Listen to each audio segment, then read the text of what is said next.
السلام عليكم ورحمة الله وبركاته. وعليكم السلام ورحمة الله وبركاته. الحمد لله كفى والسلام على عباده الذين اصطفى. أما بعد،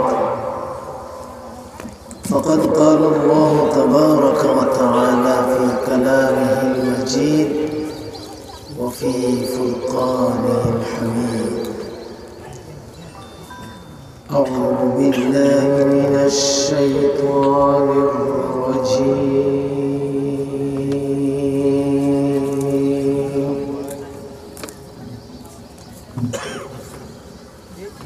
بسم الله الرحمن الرحيم.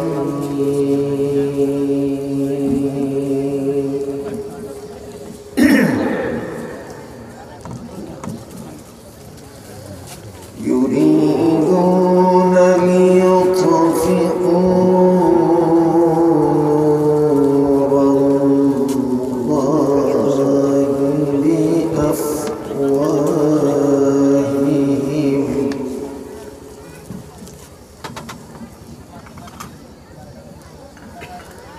والله متم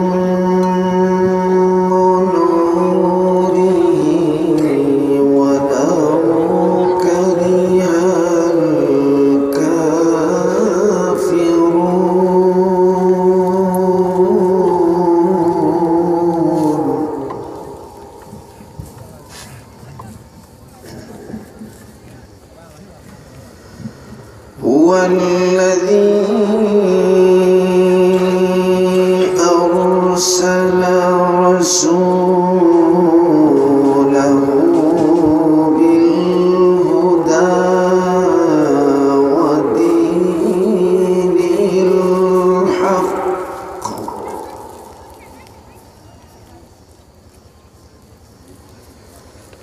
ليظهره على الدين كله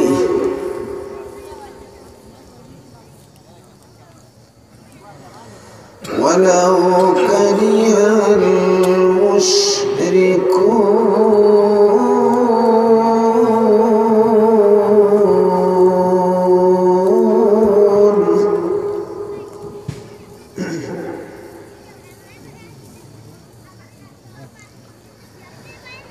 يا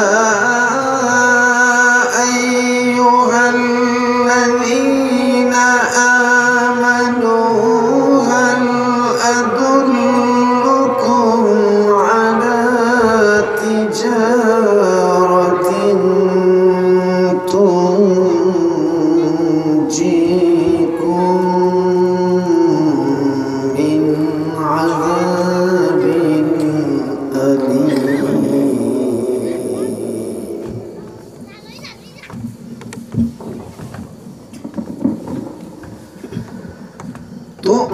تؤمنون بالله ورسوله وتجاهدون في سبيل الله بأموالكم وأنفسكم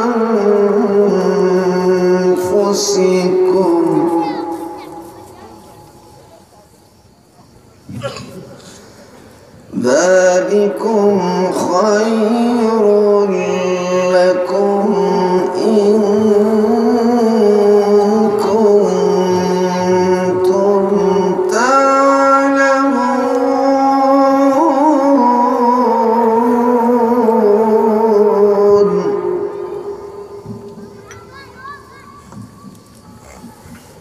يغفر لكم ذنوبكم ويدخلكم جنات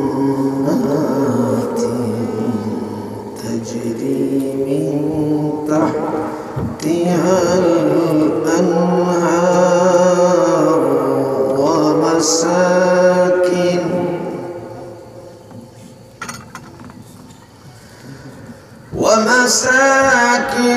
طيبة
رسول الله صلى الله عليه وسلم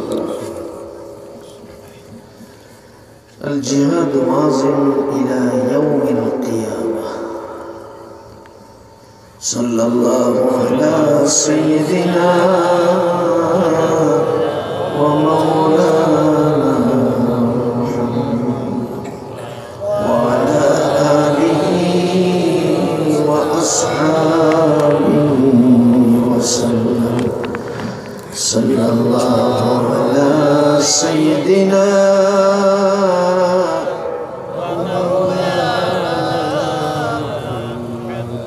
وعلى آله وأصحابه وسلم সকলে আওয়াজ করে মোহব্বতের সাথে اللهم صل على سيدنا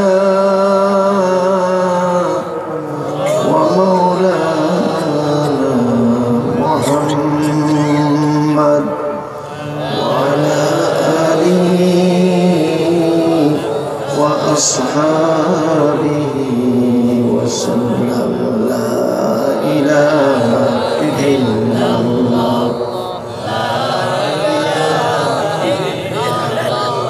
سبحان الله الحمد لله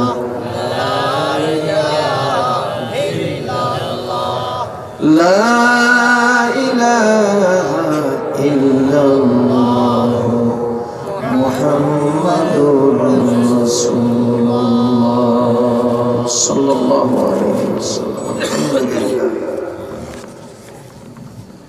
মহান রব্বুল আলামিনের জন্য সমস্ত প্রশংসা জ্ঞাপন করছি, যিনি আমাকে এই মুহূর্তে 12টা করে উত্তরবাগ নয়াগ্রাম এলাকাবাসীর উদ্যোগে 3য় বার্ষিক তাফসীরুল কোরআন মাহফিলে আসার তৌফিক দান করে অত্যন্ত জরুরি কথা বলার জন্য মঞ্চে বসিয়ে দিয়েছেন।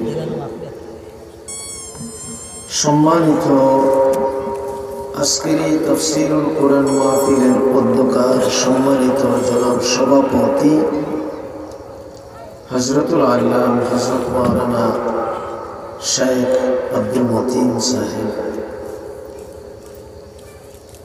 উপস্থিত হযরত উলামায়ে কেরাম, উপস্থিত আমার সর্বস্তরের মুসলমান ভাইরা, মাইকের আওয়াজ শুধু বাংলাদেশে নয় ইন্ডিয়া পর্যন্ত পৌঁছতেছে। আমি ইন্ডিয়ার হিন্দু বৌদ্ধ খ্রিস্টান মুসলমান নরনারীকেও বলবো, আপনারাও আমাদের ভাই বোন, এক আদমের সন্তান, এক জমিতেই বাস করা। জমিটা কার? এই আওয়াজ হইলে ইন্ডিয়ার মুসলমানরা মনে করবে বাংলাদেশের মুসলমানরা ভয় পায়। এই জমিটা কার? নদীর ওপারের জমিটা কার? সত্যি বলছেন? তাহলে নদীর ওপারে আল্লাহর দ্বীনের কথা বলা দরকার আছে না নাই? নদীর ওপারে কোরআনের আইন জারি হওয়া দরকার আছে কারা মনে করেন? হাত উঠাইয়া। মাশাআল্লাহ, হাত দাও।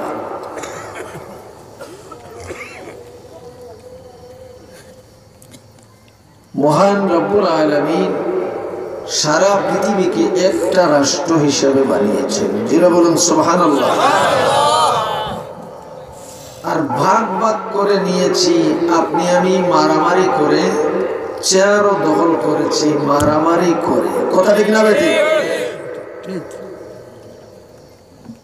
আবার কথাগুলো একটু কঠিন হবে, একটু গাঢ় হবে, শক্ত হবে। তবে একটা কথাও আমি আমার নিজের পক্ষ থেকে বলবো না। দেখেন আমার সঙ্গে কোরআন শরীফ আছে, আমি কোরআন ছুঁয়ে বলতে পারি, ইন্ডিয়ার মুসলমান, হিন্দু, বৌদ্ধ, খ্রিস্টান, বাংলাদেশের মুসলমান, হিন্দু, বৌদ্ধ, খ্রিস্টান, যারাই যেখানে আছেন, আপনারা মনের কান দিয়ে রবের পাঠানো কথাগুলো শুনতে থাকুন আর আমল করার পাক্কা নিয়ত করুন, ইন্ডিয়াবাসী এবং বাংলাদেশবাসী। বলুন আমিন।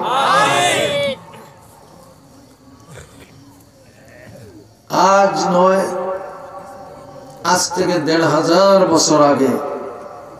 কি মাইকের পাওয়ার কমাইয়া দিলেন নাকি? ও সেটিং চেঞ্জ করেন আর কথা শুনতে দিন সবাইকে। আচ্ছা, হিন্দু জাতিকে কে বানাইছে? ইন্ডিয়ার মোদিকে কে বানাইছে? আর আমাদের দেশের প্রধানমন্ত্রী শেখ হাসিনাকে কে বানাইছে?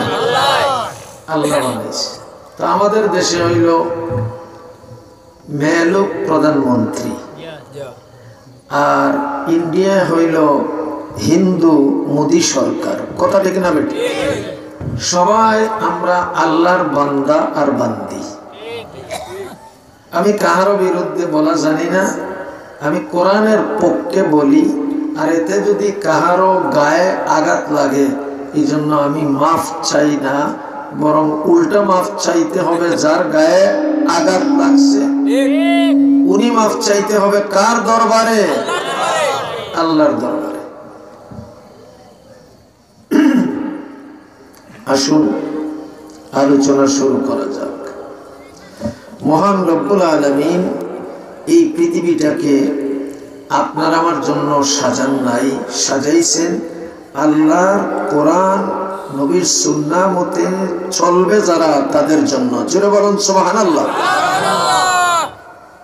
খুব ভালো করে খেয়াল করে কথাগুলো সমঝিয়া নেয়ার বোঝার চেষ্টা করবে।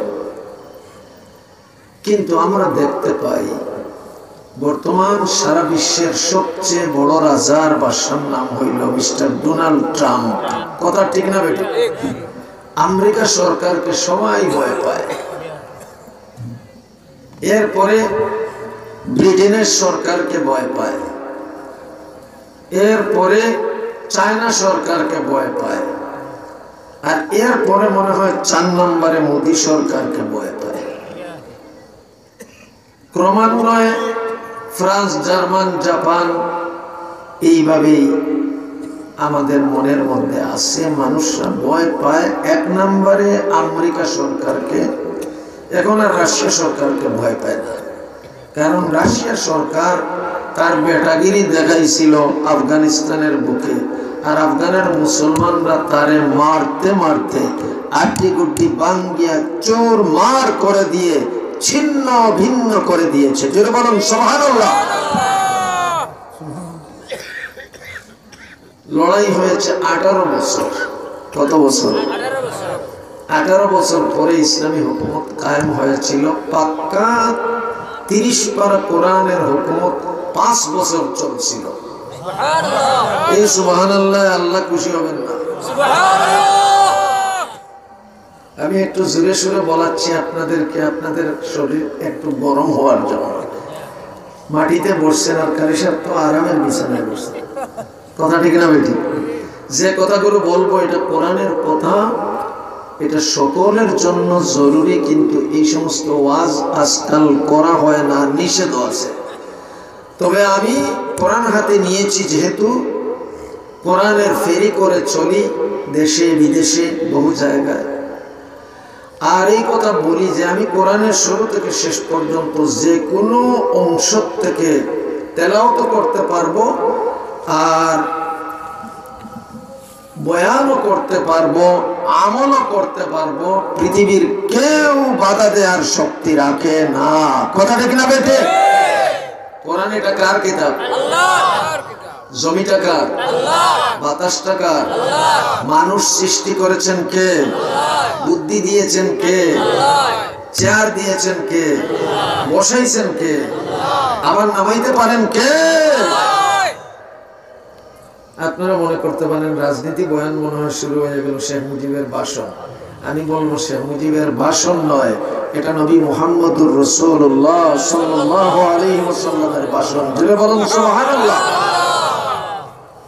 নবীজির ভাষণ হয়তো কারি আব্দুল মতিন গোলাপগঞ্জির জবান দিয়ে আসতে পারে, কিন্তু ভাষণটা আমার আল্লাহর, আর দ্বিতীয় নাম্বার ভাষণটা হলো আমার আল্লাহর রাসূলের। জোরে বলুন সুবহানাল্লাহ। প্রথম নাম্বার ভাষণটা কার? 30 পারা ভাষণ। আসুন মূল জায়গা থেকে আলোচনা শুরু করি। আপনি আমি খুব ভয় পাই, মনে করি ইসলাম গেল, কোরআন গেল, মুসলমান গেল।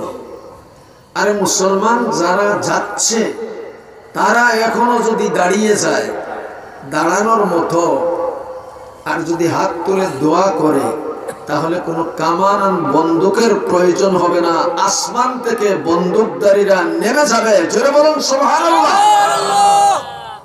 আসমানে বন্দুকধারীরা আসেনি? আমি বহু প্রমাণ দেখাতে পারবো। এই 30 পারা কোরআনের মধ্যে আমার আল্লাহ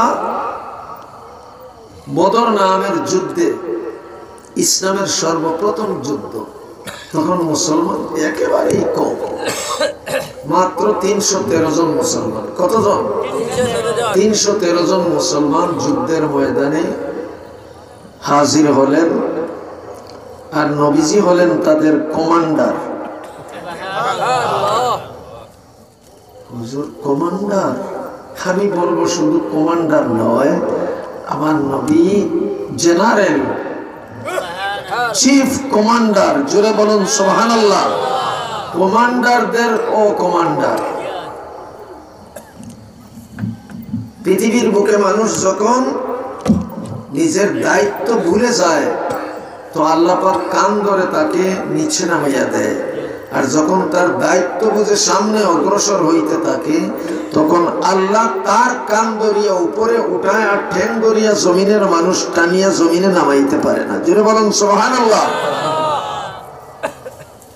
আপনারা হয়তো শুনেছিলেন, নাম আজকে দুনিয়ার বুকে নাই, বাংলার সিংহ পুরুষ, আমার উস্তাদ আল্লামা মাওলানা হাবিবুর রহমান, প্রিন্সিপাল জামিয়া মাদানিয়া ইসলামিয়া কাজীবাজার মাদ্রাসা।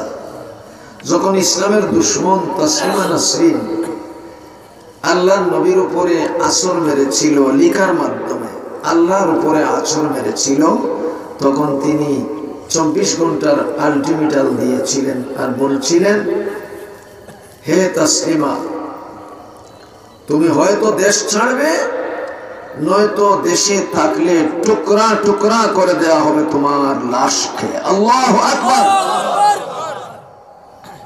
3.5 হাত বডিকে টুকরা টুকরা করে দেওয়া হবে। আপনি বলতে পারেন, টুকরা টুকরা করার কথা তো হাবিবুর রহমান সাহেবের জন্য বলা ঠিক না। আমি দেখাচ্ছি, মিসাল দেখাচ্ছি, একটু পরেই।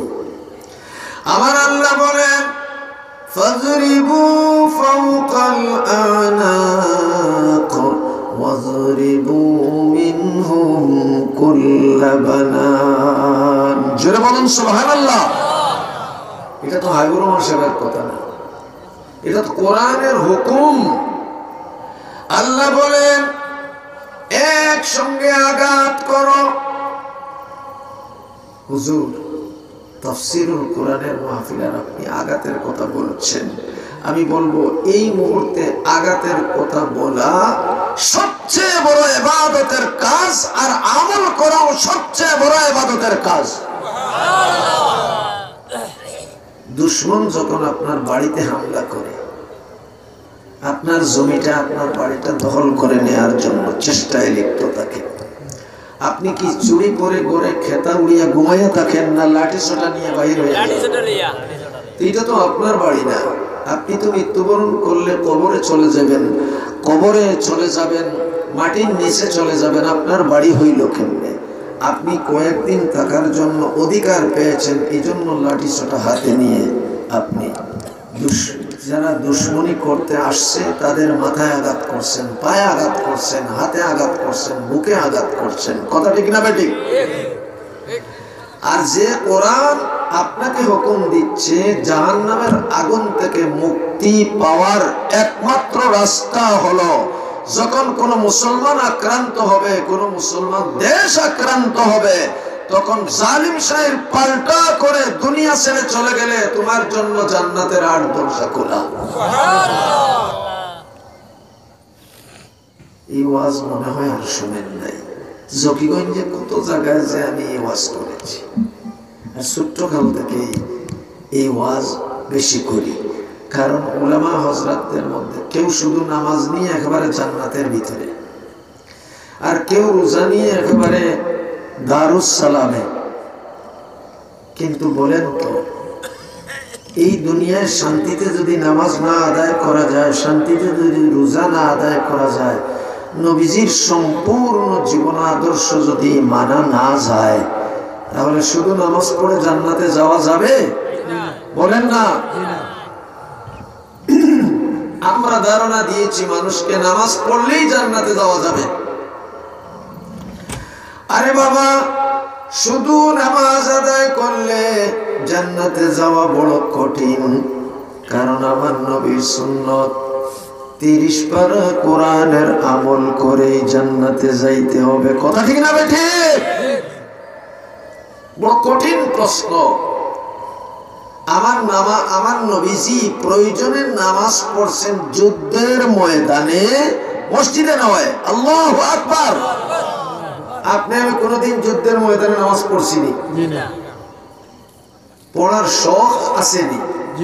দেখি কাদের আছে, দেখি। মাশাআল্লাহ, তাহলে হাত নামান।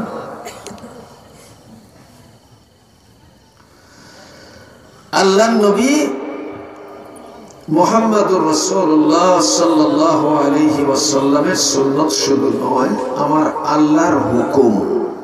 আমি আপনাদের সামনে কোরআনের আয়াত, লম্বা আয়াত তেলাওয়াত করেছি 2 কারণে। একটা হলো তার তাফসীর করব এশার আজানের আগ মুহূর্ত পর্যন্ত, যতটুকু পারা যায়। সারা জীবন তাফসীর করলেও এই আয়াতের তাফসীর শেষ হবে না। 22.5 পারা কোরআনের তাফসীর করতে হবে।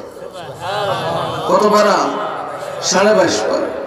আর 7.5 পারা দিয়ে নামাজ, রোজা, হজ, যাকাত, আরো যত আমল দরকার আছে, তাহাজ্জুদ, সালাতুল আওয়াবিন সহ সমস্ত ইবাদত আর বন্দেগী, কোরআন শরীফ তিলাওয়াত করা সহ এই 7.5 পারা। আর 22.5 পারা হলো শুধু মারো, ধরো, কাটো, বান্ধো, বন্দি করো। জোরে বলুন সুবহানাল্লাহ। আমি হাতে কোরআন শরীফ নিয়ে ওয়াজ করতেছি। আর যে ইন্ডিয়াবাসী মুসলমান ভাই বোনদেরকে একটু আগে ডাকছি, আমিও সেই ইন্ডিয়ায় গিয়ে একেবারে লক্ষ লক্ষ মানুষ, হিন্দু, বৌদ্ধ, খ্রিস্টানের সামনেই কোরআন হাতে নিয়ে কথা বলেছি। ইন্ডিয়া সাক্ষী। দোস্ত বন্ধুগণ, ইন্ডিয়াও আমার আল্লাহর, আমেরিকাও আমার আল্লাহর, ফ্রান্সও আমার আল্লাহর, জার্মানও আমার আল্লাহর। কুল মাখলুকাত কার? আল্লাহ বলেন, ইউরিদুনা লিইউতফিউ নূরাল্লাহি বিআফওয়াহিহিম ওয়াল্লাহু মুতিম্মু নূরিহি ওয়ালাউ কারিহাল কাফিরুন। মজা লাগেনি কোরআন শরীফ শুনতে? কোরআনের আমল করতে মজা পাইবেন? হাত উঠাইয়া বলুন আল্লাহ। কোরআনের আমল করাইয়া দাও, বলুন আমিন। মুজাহিদিনে ইসলাম জিহাদের ময়দান ছাড়ে না। তাদেরকে লাঠি পিটাই করেও আনা যায় না। গুলি লাগছে মাথায়, গুলি লাগছে হাতে, পা উড়ে গেছে, হাত উড়ে গেছে, পরেও তাকে ময়দান থেকে আনা যায় না। তার কারণ কি? তার মূল কারণ হলো সে মজা পেয়ে গেছে, মধুর চেয়ে বেশি মজা, আর আতর গোলাপ থেকে বেশি সুঘ্রাণ। এই জন্য আতর আর গোলাপের সুঘ্রাণ ছেড়ে আসতে পারে না। আতর আর গোলাপের চেয়ে বেশি ঘ্রাণ হলো জিহাদের ময়দানে, আর আকরার গোলাপ শুধু নয়, সেই জায়গায় কাজ করতে গিয়ে তাদেরকে লাঠিপিটা করেও ফেরত আনা যায় না। তারা মনে করে এটাই হলো জান্নাতের রাস্তা। জুড়ে বলুন সুবহানাল্লাহ। আল্লাহ বলেন,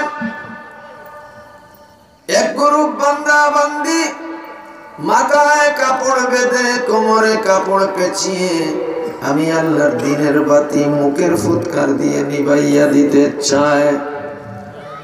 আচ্ছা, আপনারা এই যে লাইট আছে, এই যে ব্যাটারির লাইটটা আছে, ব্যাটারির লাইটে যদি সবাই মুখ দিয়ে ফু দেন, নিববেনি? নিববেনি?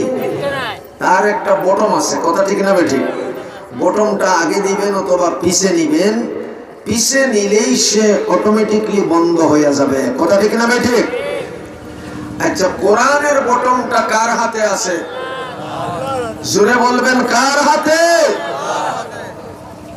আমার আল্লাহ বলেন, আমি কোরআনের বাতি নিজেই জ্বালাইয়া রাখছি, আর দুনিয়ার মানুষরা মুখের ফুৎকার দিয়ে আমার জ্বালানো বাতিটা নিভাইয়া দিতে চায়, অথচ তারা সারা জীবন কষ্ট করলেও বাতি নিভানো যাবে না। লা ইলাহা ইল্লাল্লাহ, লা ইলাহা ইল্লাল্লাহ, সুবহানাল্লাহ। কোরআনের বাতিটা কার হাতে?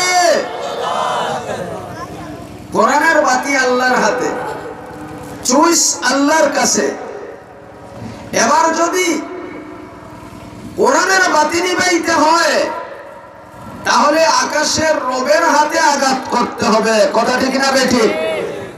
নমরুদেও পারে নাই, ফেরাউনেও পারে নাই, সাদ্দাদেও পারে নাই, আবু জেহেলও পারে নাই। আর আপনি কোন শক্তিশালী ডোনাল্ড ট্রাম্প আর মিস্টার মোদি সরকার, আপনি চান ভারতের মুসলমানের গায়ে আগুন লেপন করে বাচ্চাদেরকে গুলি মেরে উড়িয়ে দিয়ে ভারতবর্ষ মুসলমান খালি করতে পারবেন? এটা স্বপ্ন ছাড়া আর কিছুই হতে পারে না, পারে না, পারে না।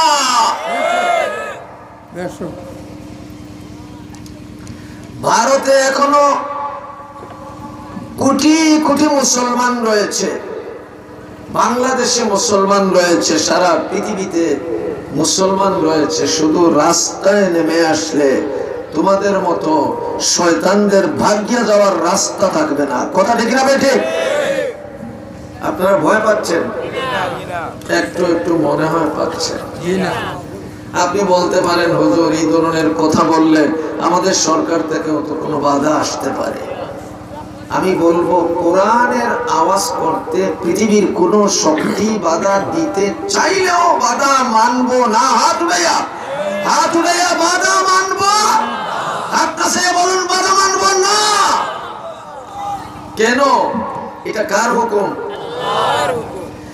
আল্লাহ বলেন দ্বিতীয় আয়াতে, বাধা মানবেন না যে জন্য দ্বিতীয় আয়াত দলিল দিচ্ছি আমিও। দোস্ত বন্ধুগণ, কার উপর জোর করে আমি ওয়াজ করা জানি না। কোরআনে যা আছে তা বলতে আমি বাধ্য, নতুবা কিয়ামতের ময়দানে আব্দুল মতিন আসের গঞ্জির জীব আল্লাহর কাছে দিয়ে কেটে ফেলা হবে, টুকরো টুকরো করে ফেলা হবে। আল্লাহ বলবেন, দুনিয়ার মানুষকে ভয় করছিলে, আবার মুমিন দাবি করছিলে।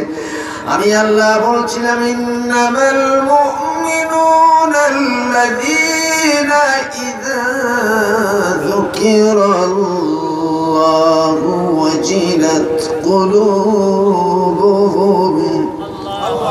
মুমিন ব্যক্তি ওই ব্যক্তি যার অন্তরে দুনিয়ার কোন রেপ, সীতা, পুলিশ আর আর্মি, বিডিআর, সেনাবাহিনী, দেশের রক্ষী বাহিনী, আকাশ বাহিনী, জল বাহিনী, স্থল বাহিনী, শয়তান বাহিনী, জিন্নাত বাহিনী, ফেরত বাহিনী, বাঘ বল্লুক, কাহারও ভয় অন্তরে থাকতে পারে না, একমাত্র রবের ভয়। লা ইলাহা ইল্লাল্লাহ, সুবহানাল্লাহ।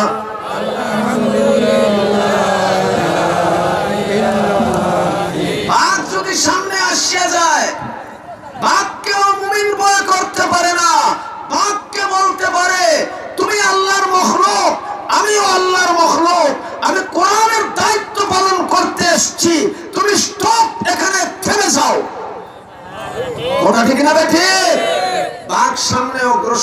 পারবে না। কেমনে? শাহজালালের নাম শুনেছেন? পানি মানুষকে ডুবায় না, বাসাইয়া দেয়, ডুবায়। শাহজালাল তো 360 আউলিয়া নিয়া পানির উপরে দাঁড়াইয়া আবার চলমান অবস্থায় নদীর এপার থেকে ওপারে চলে গেলেন। পানি কেন ডুবাইল না? হুকুম কার? তো যে পানি মানুষকে ডুবায়, আপনি হাত থেকে মোবাইলটা পানিতে ছেড়ে দেন, দেখবেন ডুবিয়ে যাবে। কথা ঠিক না বেঠিক?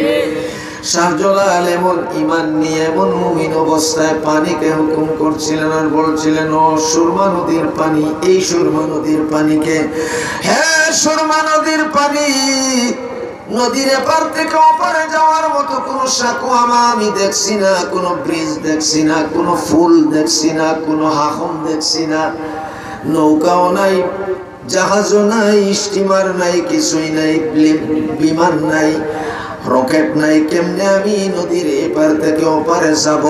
আমি এবার পাক্কা নিয়ত করেছি, তুমি পানির উপরে দাঁড়িয়ে দাঁড়িয়ে নামাজ পড়ব, তুমি তোমার দায়িত্ব পালন করবে। লা ইলাহা ইল্লাল্লাহ, সুবহানাল্লাহ। পানির সাথে কথা হয়েছিল আল্লাহর। পানি বলল, আল্লাহ আমাকে ডুবাইবার হুকুম দিলেন, আর এখন শাহজালাল তার গোষ্ঠী সুদ্ধা আমার উপরে দাঁড়িয়ে যাইতেছে, আমি কি করতাম আল্লাহ? আমি তো অসহায় হয়ে গেছি, ডুবাইলেও বেটা আমাকে গালি দিচ্ছে, আর আপনার হুকুমের উল্টা হবে, এখন কোনটা করতাম? আমার আল্লাহ বলেন, খবরদার করে দিলাম, আমার শাহজালালের একটা পা যদি, শাহজালালের সঙ্গীদের একটা পা যদি তুই ডুবাইবে পানির ভিতরে, তাহলে আমি আল্লাহ তোকে বিচার করব। এই আওয়াজ শুনে পানি থামিয়ে গেছে। আমার আল্লাহ বলেন, তুই থামবি না, তোর নিচের দাগটা চলমান থাকবে, পশ্চিম দিকে প্রবাহিত হতে থাকবে, আর উপরের স্তরটা আমি আল্লাহ তোমাকে দুই ভাগে বিভক্ত করে দেব। একটা ভাগ পানি অন্য দিকে চলতে দেব, আর একটা ভাগকে আমি উপরে জমিনের মতো শক্ত করে দিয়ে শাহজালাল আর তার সাথীদেরকে নদীর এপার থেকে ওপারে যাওয়ার জন্য ইঞ্জিন নৌকা অথবা চালিত নৌকার মতো করে দেব। জোরে বলুন সুবহানাল্লাহ। এবার তিনি দাঁড়িয়ে গেলেন, আর দাঁড়ানোর সাথে সাথেই আস্তে আস্তে পুরা 360 আউলিয়াকে নিয়ে সার্কিট হাউসের দিকে রওনা করলো। পানিটা কার বানানো? কথা মানছে কার? আপনি আমি আজ পর্যন্ত পানির উপরে দাঁড়াইতে পারছি?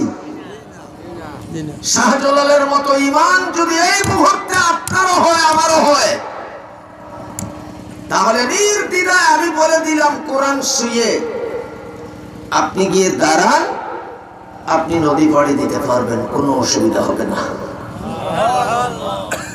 সাহাবায়ে কেরাম আজমাইন যুদ্ধের ময়দানে যাচ্ছেন, হঠাৎ করে গিয়ে দেখেন নদী। এক লোককে জিজ্ঞেস করলেন, এখানে নদী দেখতেছি, বলে একটা নয় 60টা নদী। কয়টা নদী? 60টা নদী। আল্লাহর নবী পাঠাইছেন, হে আমার সাহাবায়ে কেরাম, 7 নদীর ওপারে গিয়ে ইসলামের দাওয়াত দিতে থাকো। সাহাবায়ে কেরাম 7 নদীর দিকে রাস্তা পেয়ে নেমে পড়েছেন, কিন্তু নদীর ওপারে যাওয়ার তো কোনো রাস্তা নাই, কি করবেন? কিন্তু আমার আল্লাহ কোরআন শরীফের মধ্যে রাস্তার বর্ণনা দিয়েছেন। জুড়ে বলুন সুবহানাল্লাহ। শুনতেননি? রাস্তা সম্পর্কে শুনতেননি? শুনুন, কোরআনের কথা বলছি, একটা কথাও কারি সাহেব বানাইয়া বলা জানে না। ফাযকুরুনি আযকুরকুম ওয়াশকুরুলি ওয়ালা তাকফুরুন।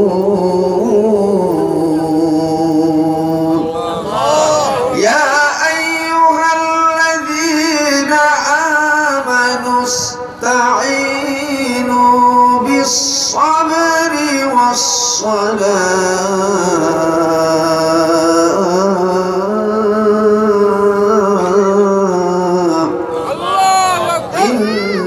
ইন্নাল্লাহা মা'আস সাবিরিন।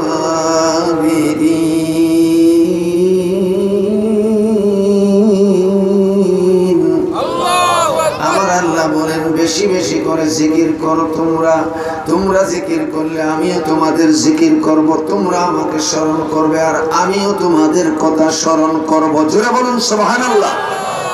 শুধু বিপদে পড়লে নয়, আরামের বিছানায় শুইয়া শুইয়া আল্লাহকে ইয়াদ করো, আল্লাহকে স্মরণ করো, আল্লাহকে তোমার মনে কানে অঙ্গ প্রত্যঙ্গে জড়াইয়া তুমি মহব্বত করো। লা ইলাহা ইল্লাল্লাহ সুবহানাল্লাহ হাত দিয়ে ভালো কাজ করলে হাতের সঙ্গে আল্লাহ জড়িত হয়ে যায়, পা দিয়ে ভালো করলে পায়ের সাথে আল্লাহ জড়িত হয়ে যায়।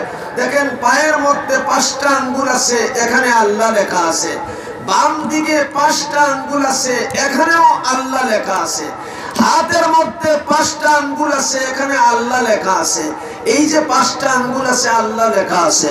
আল্লাহ বলেন আমাকে ছাড়িয়া, আমার শক্তি ছাড়িয়া, তোমাকে দেয়া ব্রেন দিয়ে কৌশল করে উপর দিকে ডান দিকে, উপর দিকে বাম দিকে যত উপরে যাইতে পারো চেষ্টা করলে কোনো কাজ হবে না। নিচের দিকে ডান দিকে, নিচের দিকে বাম দিকে যত চতুরাতি করে যেতে চাও না কেন, আমি আল্লাহর ধরা ছোঁয়ার বাহিরে যেতে পারবে না। এই জন্য তোমার বডিটাকে একটা দুনিয়া বানাইয়া দিয়া কারি তাইয়্যিব রাহমাতুল্লাহ আলাইহি দারুল উলুম দেওবন্দের তিনি বলছিলেন মানুষের একটা শরীর হলো একটা পৃথিবীর সমান। জোরে বলুন সুবহানাল্লাহ। পৃথিবীর আকাশ দিকে ডান দিকে, আকাশ দিকে বাম দিকে, নিচের দিকে ডান দিকে, নিচের দিকে বাম দিকে, চতুর্দিকে আল্লাহ ফিট করিয়া, আল্লাহর নাম ফিট করে দিয়ে আল্লাহ পাক কথা প্রমাণ করছেন। তুমি এই শরীর দিয়ে, এই ব্রেন দিয়ে বুদ্ধি করে যতই দূরে যাও না কেন আমার কোরআন থেকে, আমার চোখের পাওয়ার থেকে দূরে যেতে পারবে না, এর সীমানার ভিতরেই থাকবে। কথাটা ঠিক না বেটে? ইয়া মাশারাল জিন্নি ওয়াল ইনসি ইন ইসতাতাতুম আন তানফুযু মিন আকতারিস সামাওয়াতি ওয়াল আরদি ফানফুযু লা তানফুযুনা ইল্লা বিসুলতান।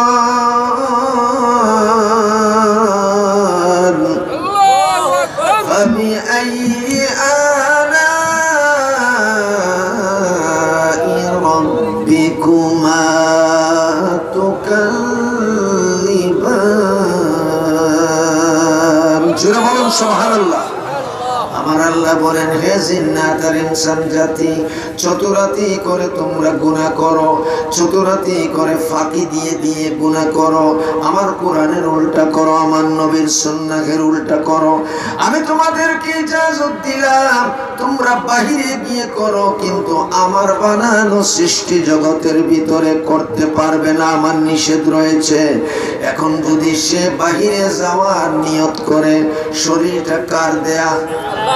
হাতটা কার দেয়া? যে পা দিয়ে হাঁটিয়ে যাবে পাটা কার দেয়া? আমার আল্লাহ বলেন টিকিটটা কিন্তু আমার হাতে, বাহিরে যেতে হলে টিকিট আমি দিতে হবে।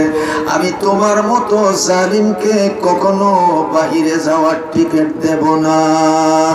টিকিটটা যে না দেওয়ার শক্তি আমার হাতে রেখেছি, আমি ছাড়া টিকিট পাবে না, এটাও তোমার জন্য রহমত। তুমি আমার কোন নিয়ামত অস্বীকার করতে পারবে? জোরে বলুন সুবহানাল্লাহ। তাহলে পৃথিবীর কোন মানুষ আল্লাহর চোখকে ফাঁকি দিয়ে যাওয়ার কোন ক্ষমতা রাখে না। কথা ঠিক না বেঠে? দোস্ত বান্ধবগণ, আসুন মূল জায়গায় যাই। এবার আমি বলছিলাম যে তাসলিমা নাসরিনকে আল্লামা প্রিন্সিপাল হাবিবুর রহমান রহমতুল্লাহ আলাইহি বলছিলেন টুকরা টুকরা করবেন। এই কথাটা বললেন কোন দলিলে?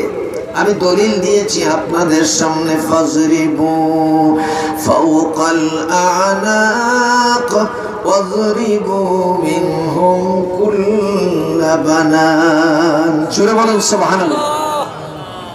নবীজি মক্কা শরীফ ছাড়িয়া গেছেন নির্যাতিত হতে হতে। মদিনা শরীফ যাওয়ার পরেই একটা চিঠি পাইলেন মক্কাবাসী সরদারের পক্ষ থেকে। খুব ভালো করে জানবেন, আজও যদি এরকমের কোন চিঠি, কোন ফোন আসে, তাহলে তার দাঁত ভাঙা জবাব দিতে হবে মুসলমানের বাচ্চা বাচ্চিরা হাত উঠাইয়া। কথা ঠিক না বেঠি? কোন জালিমের চিঠি ভয়ের কারণে তার চিঠির জবাব দেওয়া যাবে না, বরং জবাব দিতে হবে তোমার চিঠি তুমি লিখেছ আমাকে ভয় পাওয়ার জন্য, আমি রব ছাড়া তোমার শক্তিকে ভয় পাই না। কথা ঠিক না বেঠি? মুসলমানের রব সকলের রব, কিন্তু বিশেষ করে মুসলমানদেরকে কে সাহায্য করেন? সেই সাহায্যটা পাইতে হলে মসজিদের মেহরাব খানায় বসলে পাওয়া যাবে না। সেই সাহায্যটা নিজের চোখে দেখতে গেলে যুদ্ধের ময়দান ছাড়া দেখা যায় না। আল্লাহু আকবার। আল্লাহর নবী বলেন আসাবাতান মিন উম্মতি, হাদিস বলতেছি, হাদিস হইল কোরআনের ব্যাখ্যা। আসাবাতান মিন উম্মতি আহরাদাহুমুন নার, আসাবাতুন তাগজুল হিন্দা ওয়া আসাবাতুন তাকুনু মা ঈসা ইবনে মারইয়াম আও কামা ক্বাল। আমার নবী বলেন হিন্দুস্তান অর্থাৎ আরব দেশ ছাড়া বাকি যত দেশ রয়েছে পৃথিবীর বুকে, আমেরিকা বলেন, ব্রিটেন বলেন, জার্মান বলেন, জাপান বলেন, চায়না বলেন, ভারতবর্ষ, পুরাতন ভারতবর্ষ, নতুন ভারতবর্ষ নয়, আগেকার ভারতবর্ষ অর্থাৎ পাকিস্তান, আফগানিস্তান, মায়ানমার সহ চীন দেশ সহ পুরাটার নাম ছিল ভারতবর্ষ। কথা ঠিক না বেঠি? পুরাটার নাম ভারতবর্ষ ছিল। আর যুদ্ধ করতে করতে খন্ড খন্ড হইতে হইতে এবার বাংলাদেশ এত বড়, মায়ানমার এত বড়, চীন এত বড়, ভারত এত বড়, পাকিস্তান এত বড়, মালদ্বীপ এত বড়, এইগুলি ছোট ছোট হইতে হইতে এক এক কফি হয়ে গেছে। কথা ঠিক না বেঠি? এখানে আমার নবী হিন্দুস্তানের কথা বলেছেন, বলেন যে যারা হিন্দুস্তানের জিহাদে শরীক হবে তারা জাহান্নামের আগুন থেকে মুক্তি পাবে। জোরে বলুন সুবহানাল্লাহ। আচ্ছা, হিন্দুস্তানের জিহাদ বলতে কি, এটার ব্যাখ্যা আমি করে দিচ্ছি। হিন্দুস্তানের জিহাদে যারা শরীক হবেন, কে বলছেন? আল্লাহর নবী। আচ্ছা, আল্লাহর নবী এত বছর আগে আসলেন, হিন্দুস্তান এটা পাইলেন কেমনে? আমার আল্লাহর নবীর অন্তরের মধ্যে আমার আল্লাহ ঢেলে দিয়েছেন হিন্দুস্তানের ছবিটা। কথা ঠিক না বেঠিক? তার মুখ দিয়ে তিনি বললেন হিন্দ, হিন্দ শব্দ বললেন।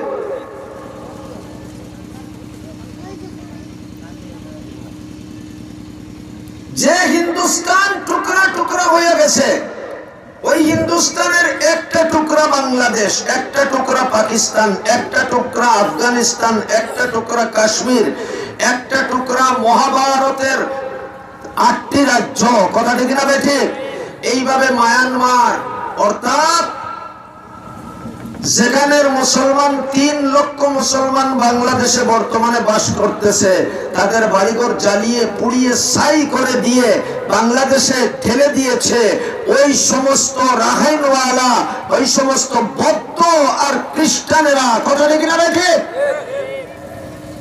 দোস্ত বন্ধুগণ, একটা নারা লাগান না, নারায়ে তাকবীর, নারায়ে তাকবীর। আল্লামা শেখুল হাদিস, মাশাআল্লাহ। দেখছেন নি, হযরত এসে গেছেন। হযরত এখন বসবেন আমার পাশে, আর আমি কথা বলতে বড় আরাম পাবো। হযরত আমার কাছে বসলে আমি কথা বলতে বেশি আরাম পাবো। কেন? হযরতের অধিকার আছে আমি কোরআনের উল্টা পাল্টা কিছু বললে উনি আমার জবান টান ধরে ছিঁড়ে দিতে পারেন, এই শক্তি রাখেন উনি, কারণ উনি শাইখুল হাদিস। আমি বলবো হযরত দেখবেন বরং দোয়া করছেন, মনে মনে মুখ নাড়াইয়া হাত নাড়াইয়া দোয়া করবেন, কারি সাহেব বলতেছে সঠিক কথাগুলো বলতেছে, দিলে বলুন সুবহানাল্লাহ। এই কথাগুলো আজকাল বলা হচ্ছে না, হয় না। সাধারণভাবে এই কথাগুলো বলা মানুষ বাধা মনে করে। আমি বলবো কোরআনের যে হুকুম, এটাও আমার আল্লাহর কোরআনের হুকুম। নামাজের হুকুম যেটিও আমার আল্লাহর কোরআনের হুকুম। রোজার হুকুম, হজের হুকুম, জিহাদের হুকুম। যখন জিহাদ প্রতিষ্ঠিত হবে তখন প্রয়োজনে নামাজ কাজাও করতে লাগলে কাজা করতে হবে, কথা ঠিক না বেঠিক? 313 জন নিয়ে আমার নবীজি আবার যুদ্ধের ময়দানে, যখন যুদ্ধের ময়দানে উপনীত হয়েছেন, দুশমনদের অবস্থার দিকে তাকাইয়া দেখেন তার নিজের আত্মীয় স্বজন, ফুফা, মামা, খালু ইত্যাদি সমস্ত লোকগুলো, গয়ের লোকগুলো হাজির। তিনি বললেন, ও আমার দেশবাসী, আমার এলাকাবাসী, আমার আত্মীয় স্বজনরা, আপনারা কেন আমার মোকাবেলার জন্য আসছেন? তরবারি হাত থেকে ফেলুন। আমিও তরবারি হাত থেকে ফেললাম। আমার নবীর এই অবস্থা দেখে তারা হাসলো আর বলল, চিঠি পাঠাইছিলাম তোমাকে ধরে দেওয়ার জন্য, তোমার সাথীরা, তোমার সাহাবায়ে কেরামরা তোমাকে তো ধরিয়া আমাদের কাছে পাঠায় নাই, একটা দোষ করেছে।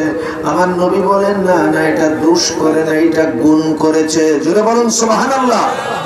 আপনি হুকুম করলেন আর আমি শাইখুল হাদিসকে তুলে ধরে দিব জালিমের হাতে, এটা কোশ্চিন কেন হতে পারে না, পারে না, পারে না, কথা ঠিক না বেঠে? আপনি চিঠিতে লেখলেন, এ কারি আব্দুল মতিন নাসিরগঞ্জি, তুমি শাইখুল হাদিসকে ধরে